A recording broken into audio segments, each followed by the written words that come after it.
nako. Ayan, kasi, ang hihilig kasi sa magagandang lalaki. Ang hilig sa magandang babae. O ano na pala nyo? Eh di wala. Kaya kung ako sa inyo, makinig na lang kayo sa sasabihin ko. Humanap ka ng pangit at ibigin mong tunay. Yan ang dapat mong gawin. Kaya makinig ka sa akin and it goes a little something like this.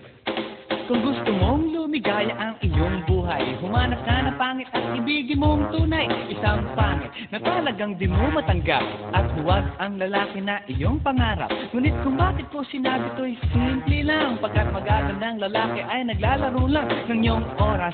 Pagod, hirap at salapi, ngunit handang-handang iwanan ka naman sa sandali na ikaw ay wala nang ibigay, di ba? Kaya't pangit na lalaki ang hanapin mo, day. Kung hindi, sige ka, puso mo'y mabibiyak. Mawalay man ang pangit, hindi ka iiyak. Humanap ka ng pangit. Humanap ka ng pangit.